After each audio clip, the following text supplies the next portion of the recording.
안녕하세요. 딜러마을입니다. 반갑습니다. 자, 미국채 금리가 10년물짜리가 1.7%까지 올라갔습니다. 따라서 나스닥은 3% 이상 폭락을 했습니다. 테슬라도 한 7% 빠졌고 애플도 한 3% 이상 빠졌습니다. 영국 파운드 정책, 영국이 정책을 했습니다. 따라서 파운드 한번 분석해 보겠습니다. 자, 원달러 오늘 반등 예상이 됩니다.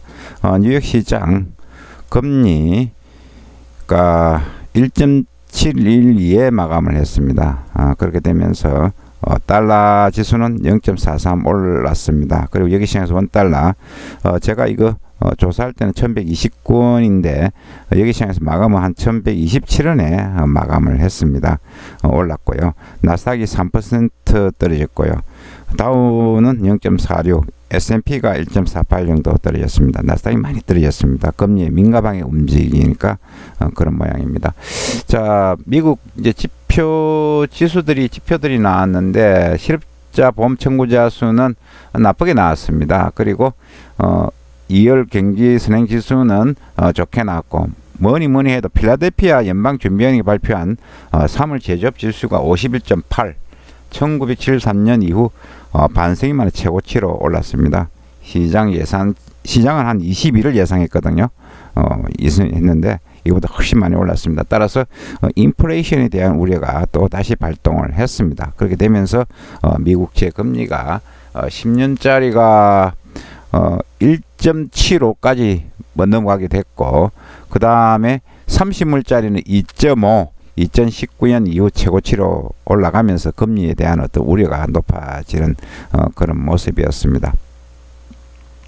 그 다음에 이제 금 가격은 소폭 올랐고요. 이제 유가 보시면 유가가 급락을 했습니다. 유가가 60달러 온스당 밑으로 떨어졌는데 지금 그 이유는 미국하고 소련 사이가 지금 별로 안 좋습니다. 미국과 소련 사이가 따라서 그런 부분들이 이제 영향을 주는데 미 행정부가 러시아 정부가 이제 나발리 야권 지도자죠. 계속 이 사람은 이제 푸틴 대통령을 까고 있는 사람인데 이 사람을 이제 독살했다는 그런 어떤 배후에 독살 배후에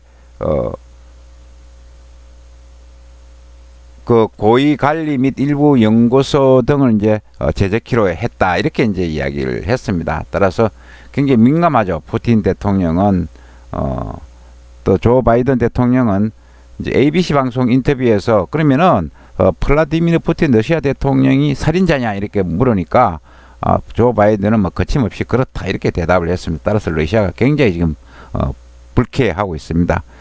자, 러시아가 주재 자국 대사를 이제 소환도 하고 뭐 이렇습니다.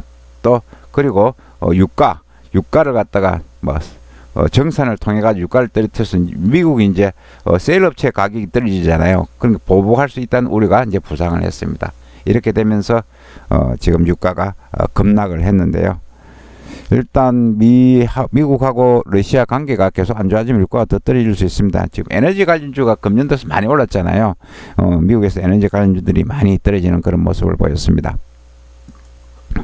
자, 페덱스가 이익이 급등을 했습니다. 급등을 했고 그 다음에 나이키도 이익이 났는데 매출액이 줄었다는 그런 어떤 결과 보고가 있었습니다.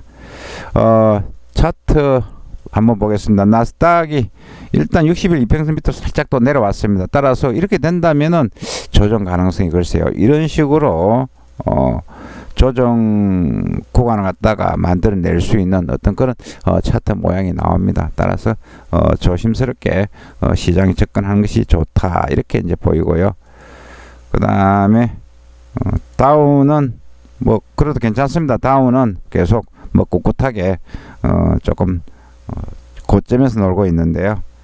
자, 뉴욕 외환시장 보겠습니다. 외환시장 달러지수 올랐습니다. 달러지수 올랐고 유로가 여러 가지 이제 문제가 있잖아요. 유로가 지금 또다시 코로나가 증가를 하고 있습니다. 유로 같은 경우는. 그리고 이제 아스트라제네카 백신에 대한 어떤 여러 가지 문제들이 나오면서 뭐 독일 뭐 이런 네덜란드 뭐 이런 나라들이 백신 그 접종을 갖다 중단을 하고 있는 상황이거든요. 그런데 우리나라는 뭐 계속 맞겠다 이런 이야기를 지금 하고 있는데요. 저는 다행히 75세가 안 됐습니다. 따라서 아직 크게 걱정을 하지 않고 있는데요.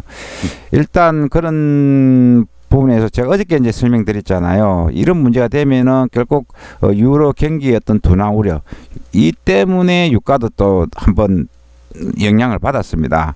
그럼 미국이 상대적으로 미국은 지금 괜찮게 이제 진행이 되고 있는 상황이거든요. 그러면 달러가 강세를 보인다. 이렇게 어저께 제가 전망을 했는데 오늘 유로가 조금 많이 떨어졌습니다. 떨어졌고 얘는 뭐 크게 많이 안 움직였고요. 얘는 일본도 일본 같은 경우에는 얘는 안 떨어진 이유는 지금 그 10년물 국채금리 허용 범위를 기존 플러스 마이너스 0.20에서 플러스 마이너스 0.25로 이제 확대할 것이다 이렇게 알려지면서 그렇게 되면은 미국하고 일본의 금리 차이가 별로 안 나니까 미국 쪽으로 자금 이동이 많이 없을 것이다 이런 어떤 기대감으로 뭐 이 달러에는 크게 많이 안 움직였습니다. 위안화는 6.5 부근에 움직이고 뭐 있고 지금 파운드가 이제 어저께 약세를 보이는데 파운드 약세를 보이는데 파운드 차트 한번 보고 말씀드리겠습니다. 파운드 차트 어저께 영국은 어저께 정책 회의를 했는데 하반기에 영국 경제가 강하게 회복할 것이다 이런 전망을 했습니다.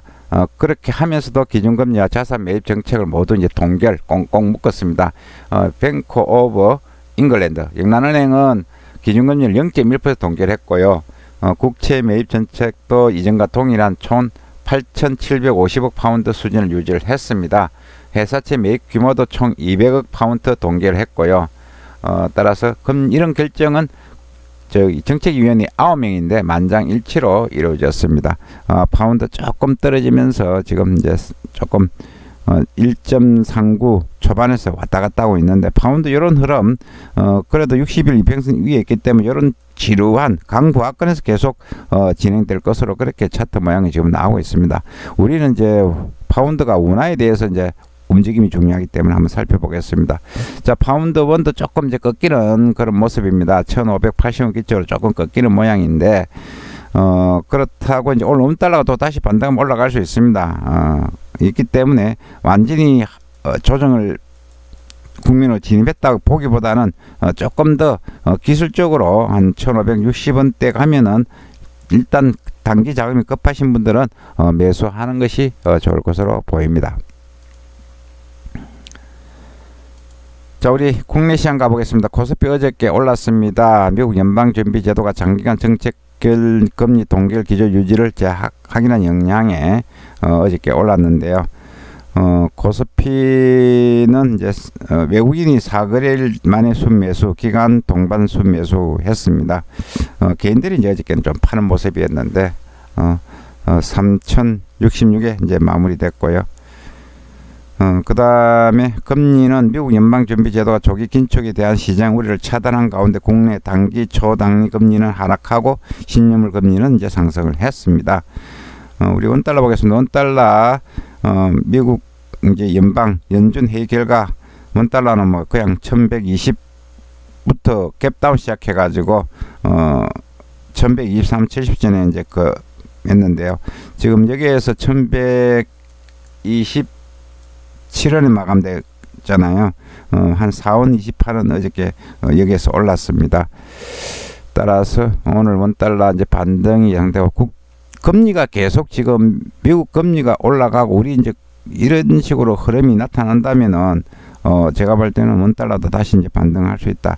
나스닥이 제가 볼 때는 타격을 받고 더 빠진다면은 원달러도 다시 1140원을 갈 수 있는 아직 추세가 완전히 꺾인 것은 어저께 완전히 꺾인 것은 아닙니다. 1120원 기점으로 해서 이런 식으로 완만한 어떤 상승 패턴을 갖다가 만들어 갈 가능성이 있다. 따라서 저점에서 매수하는 전략 아직까지 유효해 보입니다.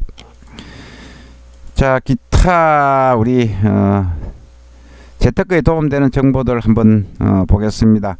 글로벌 업체 전기차 전환 속도, 전기차 관련 주식들 살펴볼 필요가 있고 풍력 이제 발전 이야기도 나오고 있습니다. 이런 관련 주식들 뭐 당장 사지 말고 이런 이슈가 있으니까 챙겨보면서 가격이 싸면은 그때 사면은 아마 돈이 되지 않겠나 이런 생각이 들고요. 어저께 SK 바이오사이언스가 어저께 이제 상장을 했는데요. 따따 쳤습니다. 따따. 예, 아유, 대박 났습니다. 이거 가지고 계신 분들 일단 축하드리고요. 자, 뭐 어저께 파월 약발이 이제 완전히 뭐 너무 하루 만에 끝났다. 예, 시장의 립 서비스를 이겼다 이런 이야기가 나오고 있습니다. 뭐 이런 뉴스들이 있었습니다. 참고하시고요. 지금까지 국제금융시장 서울 금융시장에 대해서 살펴봤습니다. 즐거운 투자 되시기 바라겠습니다. 감사합니다.